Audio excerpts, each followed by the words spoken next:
Bom, como a gente perdeu o arquivo de áudio do debate do segundo módulo de engenharia genética, eu tô aqui para gravar um resumo para que não fique sem o conteúdo. A gente começou falando sobre os riscos que essa tecnologia poderia trazer para a nossa sociedade. O primeiro deles é a nossa própria irresponsabilidade no uso para determinadas finalidades. Então, um certo uso clandestino para fazer modificações que prejudicariam aquele que foi modificado, aquele embrião que foi modificado. Seja para fazer algum tipo de teste, algum tipo de experimento, ou por pura maldade, ou por qualquer motivo. Isso é um risco que a gente corre, de que algum cientista, que alguma empresa acabe fazendo uso clandestino para fins duvidosos e acabe prejudicando pessoas com isso. E é justamente por isso que fica a ideia de que seria necessário, talvez, deixar essa tecnologia nas mãos de agentes mais competentes, como o próprio governo. Só que a gente levantou no debate também a dúvida do quanto isso seria bom, porque estados também poderiam usar essa tecnologia para os seus próprios fins e provocar sofrimento em algumas outras pessoas. Por exemplo, a gente poderia ver experimentos, de mais uma vez citando esse exemplo, com grupos minoritários ou com grupos que o Estado é declaradamente contra, o que seria uma coisa muito perigosa, já que durante a nossa história a gente consegue citar exemplos de estados que, se tivessem essa oportunidade, fariam isso. Além do fato de que poderia se usar a engenharia genética como máquina de guerra, criando soldados perfeitos ou melhorados, o que também seria um risco muito grande de se correr, principalmente em momentos de tensão entre países. Porque os efeitos seriam muito mais devastadores do que aqueles que a gente já teve até então. No fim das contas, a gente chegou na ideia de que a gente deve começar a se movimentar logo com relação a isso, para criar uma legislação forte e bem desenhada, a ponto da gente não ter muitas brechas. Porque a gente não pode deixar isso aberto, sabe? Para que alguém possa fazer e não sofrer as consequências de algum uso errado. E deixar na mão de empresas não seria alguma coisa ruim, desde que houvesse uma fiscalização dessas leis. Por todas as partes, é claro. Porque qualquer decisão errada pode gerar grandes consequências. Além disso, a gente citou um exemplo também do livro Admirável Mundo Novo, né? Que os humanos eles param de nascer de maneira natural, eles são apenas fabricados. E isso poderia ser feito por algum tipo de estado no estilo do que a gente conversou agora há pouco. E isso com certeza é uma coisa muito ruim, porque você acaba meio que determinando, no livro é assim, né? Determinando a vida das pessoas, não só pela engenharia genética, mas por outros motivos. Mas o próprio fato dos genes das pessoas serem diferentes já acaba tendo uma certa influência e acaba meio que condenando a vida daquele que foi modificado, daquele que nasceu sem saber de nada, a uma vida pré-determinada, a uma vida que ele não escolheu e que a engenharia genética pode ajudar a construir, deixando só alguns no controle e prejudicando os outros. Vou deixar isso aqui já como link para a gente falar de um tópico que a gente debateu, que foi a influência dos genes na personalidade e o quanto uma alteração na genética poderia impactar a personalidade de alguém. E assim, a gente acabou discutindo que é provável que isso pudesse acontecer, mas que o que a gente deve realmente se preocupar e estudar para depois poder pensar na engenharia genética é nos genes em si, naquilo que os genes determinam da personalidade da pessoa, para só aí parar para pensar no que a engenharia genética pode fazer, né? Qual alteração ela pode causar na personalidade, uma vez que a gente já conhece a influência dos genes nela. Além disso, a gente também falou da questão do livre-arbítrio, que, assim, a gente discutiu o fato de que as mudanças que você vai fazer no embrião antes dele nascer, elas não são escolhidas pelo embrião, pelo feto, que vai se tornar uma pessoa, e quais seriam os impactos, né, da pessoa não ter poder sobre para escolher essas características dela. Isso pensando em engenharia genética só feita em embriões, claro. Só que a gente levantou o ponto de que isso já acontece, né? Nos dias de hoje, do jeito que a gente já não consegue escolher as características que a gente tem. Por exemplo, cor de olho, cor de pele, esse tipo de coisa. Isso, na verdade, ao mesmo tempo que isso acontece, é diferente. Porque a gente não tem o controle e nisso as coisas acabam até sendo iguais. Porém, o que muda é a intenção. Isso é diferente. Porque uma coisa é você ser do jeito que você é por conta do acaso, ou de certa forma daquilo que não pode ser alterado. E outra coisa é você ser de uma determinada maneira porque aquilo foi escolhido com uma intenção por trás. E aí cabe-se também ressaltar o fato de que algumas mudanças podem passar de geração para geração. E isso é uma coisa que deve ser levada em consideração, a não ser que, claro, seja feita uma outra engenharia genética se essa pessoa, né, que teve o gene modificado modifique depois para que os seus descendentes não tenham essa característica que ela tem. Foi levantado um tópico também interessante de que toda inovação, e isso é verdade, tem os seus riscos. Tem um vídeo da USP sobre um debate de engenharia genética. É um debate sobre engenharia genética, né? Que lá um dos professores fala que toda tecnologia tem esse tipo de receio e de risco no começo. Foi assim com eletricidade, por exemplo, e consequentemente DNA. Na verdade, com fertilização in vitro, desculpa. Que as pessoas elas ficam desconfiadas e com medo, até com os transgênicos também é outro exemplo. E que elas ficam assustadas, mas aos poucos vão aceitando e isso vai se difundindo. Só que ao mesmo tempo também a gente tem que tomar bastante cuidado, porque essa engenharia ela é diferente. Essa é uma tecnologia diferente das outras que acaba trazendo muitos impactos. Tudo bem que para a época aquilo ali também trazia muitos impactos para aquela sociedade, né? Eu digo na questão da proporção. Mas aqui a gente está lidando realmente com a vida das pessoas, no sentido mais profundo, né? Naquilo que constitui o ser. Então eu acho que isso entra em alguns aspectos muito mais morais do que, por exemplo, a eletricidade. E além do mais também, tem uma coisa interessante que a gente pode levantar, é fazendo um paralelo com o vírus Zika. Porque do mesmo jeito que a microcefalia, a gente só vê os resultados dela, só vai ver os resultados dela no caso, né, em 2022, que é quando as crianças que nasceram com microcefalia lá em 2015 por causa do surto, elas vão entrar na escola, a gente só vê os resultados lá. A mesma coisa acontece com a engenharia genética, a gente só vai ver os resultados lá na frente. A gente pode e deve, né, fazer o controle, fazer toda uma prevenção e um estudo sobre quais impactos isso pode trazer na vida de cada um. Mas se acontecer de alguma coisa passar batida, seja por falta de conhecimento ou por algum erro, a gente só vai ver as consequências disso lá na frente.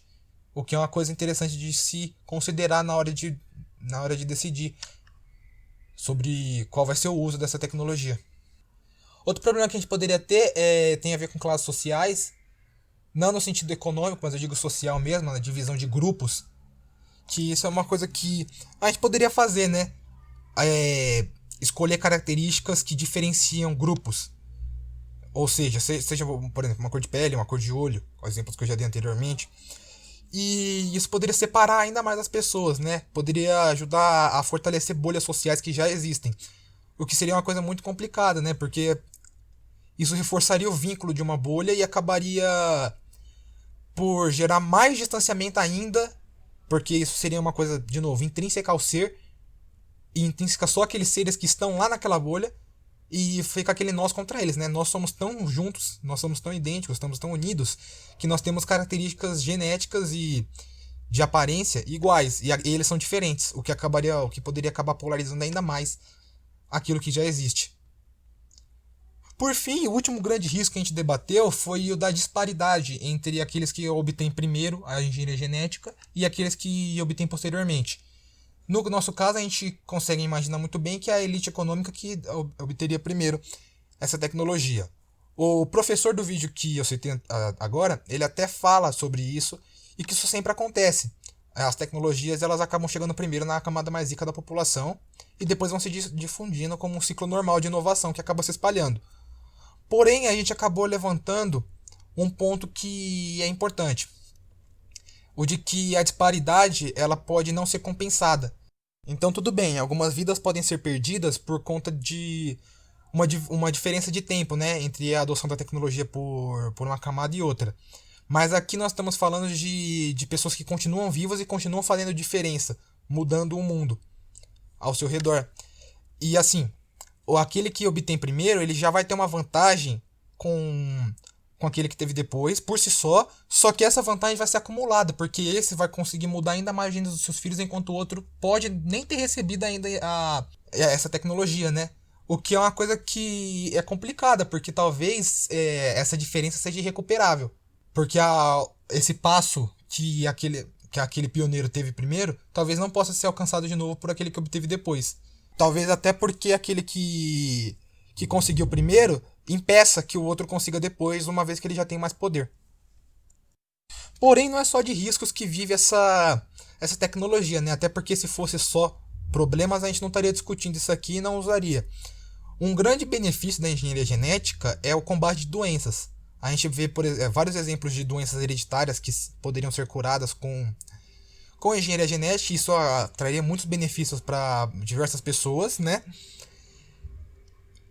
Mas não é só não são só mudanças nos seres humanos que podem beneficiar, podem curar e prevenir doenças.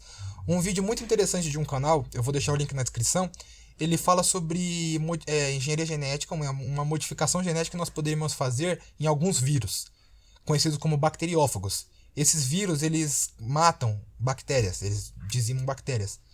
E se a gente pudesse meio que modificar o código genético dele para que ele ataque bactérias específicas, isso seria uma coisa muito interessante para sanar doenças, né? Até porque a gente conhece a crise que a gente está tendo com bactérias super resistentes a antibióticos. Porque há algumas poucas bactérias que conseguem sobreviver por conta de alguma mutação aos antibióticos, elas acabam se reproduzindo e aí você tem uma colônia de bactérias imunes ao antibiótico. Então você vai tomar um antibiótico de novo, vai continuar com a infecção, e aquilo ali não vai surtir efeito, porque a bactéria não morre por ele. A gente acaba meio que fazendo uma seleção artificial, né? Das bactérias que são resistentes aos antibióticos. Nesse caso, não. Nesse caso, quando a gente coloca os vírus ali para matar as bactérias, a gente volta para uma seleção natural, onde os dois evoluem. A bactéria evolui para não ser morta, mas o vírus evolui também para conseguir matar essa nova bactéria. Então esse problema acaba por ser resolvido, e é uma coisa muito interessante. Além do mais, a gente também cita, né, no vídeo de amortalidade que são problemas na divisão dos genes que acabam gerando a nossa morte, né, o nosso envelhecimento. Porque a célula tem que equilibrar o gasto de energia que ela tem para se reproduzir com uma certa eficiência para que ela gere uma célula capaz de fazer tudo o que ela fazia antes de se reproduzir. E por conta disso, dessa diferença, né, a gente acaba perdendo as pontinhas dos cromossomos. E isso vai se acumulando, é uma diferença muito pequena, né, mas isso se acumulando conforme as divisões, chega um momento em que você começa a perder material importante. Isso não é uma coisa boa porque é isso que provoca o nosso envelhecimento. Então talvez o uso de engenharia genética para corrigir esse problema pudesse nos dar a mortalidade que a gente discutiu no módulo anterior. E que fica aí a discussão, né, que a gente teve no módulo anterior, de se isso seria uma coisa boa ou não. Mas que a engenharia genética talvez possa ajudar nisso, isso é fato. Existe também a questão dos transgênicos, né, dos alimentos geneticamente modificados. Isso também é uma coisa, um benefício, digamos que muito bom do uso da engenharia genética, porque a gente acaba conseguindo produzir mais comida, né? O que nunca seria uma coisa ruim. Claro, isso deveria ser distribuído para as pessoas, até porque por mais que a gente consiga produzir mais comida, não quer dizer que todo mundo vai ter acesso a ela. Mas de qualquer maneira é uma coisa boa assim a gente ter mais produção de comida. O que, se fosse, né, aliado a essa distribuição, as pessoas conseguissem ter acesso a essa comida produzida, seria uma coisa boa. A gente deveria fazer, além do uso da engenharia genética, talvez alguns programas de acesso a essa comida, para que isso possa ser realmente um benefício. A última grande aplicação que a gente vê como benefício de engenharia genética é um vídeo que o Enzo ele levou pra gente, e ele fala sobre o uso de engenharia genética na prisão para ajudar a solucionar crimes, porque muitos daqueles que estão presos não tiveram o seu julgamento ainda finalizado, e talvez o uso da engenharia genética para ajudar na questão dos crimes seria bom principalmente para aplicação de justiça, né, que aí fica um julgamento um pouco mais moral, mas também tem a ver com a própria questão da quantidade de pessoas que está presa lá, e de quem realmente deve ficar preso lá ou não, Porque tem muita gente que talvez seja inocente que esteja lá. E isso é uma coisa que a gente deve considerar como ferramenta para que a justiça possa ser feita, e acaba também trazendo benefícios que fogem da linha moral, como é o caso de, por exemplo, reduzir a superlotação dos presídios. No fim das contas, a gente chega na conclusão de que a engenharia genética, assim como muitas das tecnologias que a gente gosta de discutir hoje em dia, elas são apenas ferramentas que podem ser usadas à mercê daquele que a detém, seja para o bem ou para o mal. E assim, os riscos que a gente levantou aqui, eles são coisas que já estão na nossa sociedade há muito tempo, e que a engenharia genética está apenas como uma potencializadora, porque ela dá muito mais poder e dá muito mais impacto para aquilo que já existia, ela apenas amplia aquilo que já estava ali. Então, assim, antes de ficar jogando tudo na conta da engenharia genética, a gente deveria olhar para dentro de nós mesmos e buscar resolver esses problemas de uma vez por todas, para que a gente possa fazer um bom proveito dessa tecnologia.